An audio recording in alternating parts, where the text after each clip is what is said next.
Hello friends, இன்றைக்கி நம்ம எல்லாருக்குமே ரொம்பவே பிடிச்ச ஸ்வீட் ரெசிபி ஸ்வீட் செய்யணும்னு சொல்லிட்டு ஞாபகம் வந்த உடனேயுமே ஈஸியாக செய்யக்கூடிய ரவை கேசரி தான் எப்படி செய்யலான்னு சொல்லிட்டு பார்க்க போகிறோம்.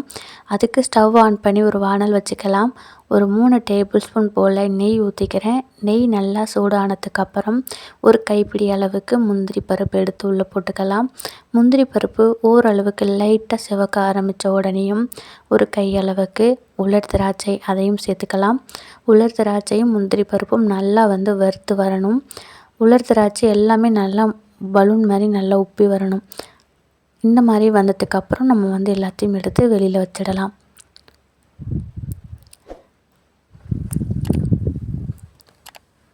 இந்த அளவுக்கு நல்லா வறுபட்டு வந்ததுக்கப்புறம் நம்ம கேசரியில் போட்டால் தான் சாப்பிட்றதுக்கு நல்லா முறுமுறுன்னு ஸ்வீட்டாக சூப்பராக இருக்கும். அடுத்ததாக அதே வானலில் இருக்கிற நெய்யே எனக்கு போதுமானது. அதில் 1 கப் அளவுக்கு நான் ரவை சேர்த்துக்கிறேன். வீட்டில் இருக்கிற ஏதாச்சும் ஒரு கப்போ கிளாஸோ எடுத்துக்கோங்க. எந்த கப்பில் ரவை எடுக்கிறீங்களோ அதே கப்பில் நம்ம சொல்கிற தண்ணி சர்க்கரை எல்லாத்தையும் அளந்துக்கோங்க. இப்போது ரவை நெய்யில் நல்லா வறுத்துட்ருக்கிறேன். நல்ல வாசனையாகவும் இருக்குது. இந்த மாதிரி ரவையை வறுத்துட்டு தண்ணி சேர்க்கும் பொழுது நமக்கு ரவை ஒன்றோட ஒன்று ஒட்டாமல் கேசரி சாப்பிட ரொம்ப சுவையாக இருக்கும். இப்போ ரவை வறுத்ததுக்கு அப்புறமா நான் ரவை எடுத்த அதே கப்பில் 2 கப் அளவுக்கு தண்ணி சேர்த்துக்கிறேன். சுடு தண்ணி சேர்க்குறேன். இன்றைக்கி நான் பக்கத்தில் இன்னொரு ஸ்டவ்வில் தண்ணி கொதிக்க வச்சிட்ருந்தேன். அந்த தண்ணியால் நான் ஊற்றிக்கிறேன்.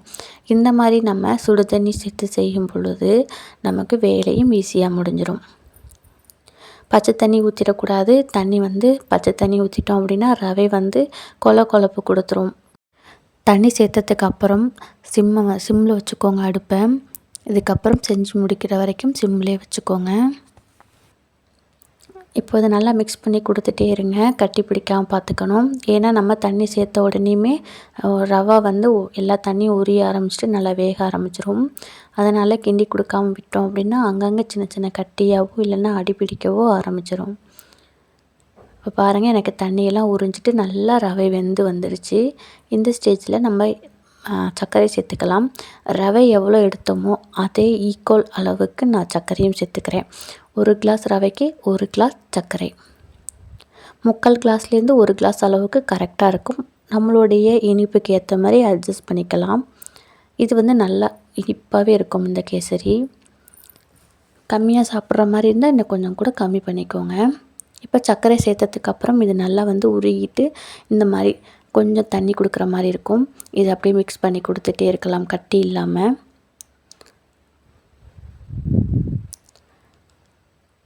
இப்போ இதை நல்லா மிக்ஸ் பண்ணி கொடுத்துட்டு நான் கேசரி பவுடரும் நம்ம பொரித்து வச்சுருந்த முந்திரி திராட்சை அதெல்லாம் ஒன்றா சேர்க்க போகிறேன்.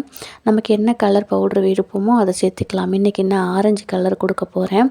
கொஞ்சம் தண்ணியில் கலந்தும் சேர்த்துக்கலாம். அப்படி இல்லைன்னா ஒரு பிஞ்ச் அளவுக்கு டைரெக்டாகவும் மாவாகவும் சேர்த்துக்கலாம். அது கூட ஒரு 2 டேபிள் ஸ்பூன் அளவுக்கு இப்போ நான் நெய் சேர்த்துக்கிறேன். இது நம்மளுடைய விருப்பம்தான். ஒருவேளை நெய் சேர்க்க விருப்பம் இல்லை அப்படின்னா கொஞ்சம் தேங்காய் எண்ணெய் சேர்த்துக்கோங்க. அது கூட வாசமாக தான் இருக்கும். இப்போ இது எல்லாத்தையும் ஒன்றா சேர்த்து இன்னும் ஒரு 2 நிமிஷத்துக்கு நல்லா மிக்ஸ் பண்ணி கொடுத்துட்டே இருங்க. நம்ம இப்போ சேர்த்துருக்கிற நெய் தாராளமாக நிறையா தான் சேர்த்துருக்கோம். இதுவே போதுமானது. இதுக்கு மேலே நிறைய நெய் சேர்த்தா சாப்பிடும் பொழுது திகட்டும். அவ்வளோதான் ஃப்ரெண்ட்ஸ். எல்லாம் மிக்ஸ் பண்ணி கொடுத்ததுக்கு அப்புறமா நமக்கு ரொம்பவே சுவையான ரவை கேசரி ரெடி ஆயிடுச்சு.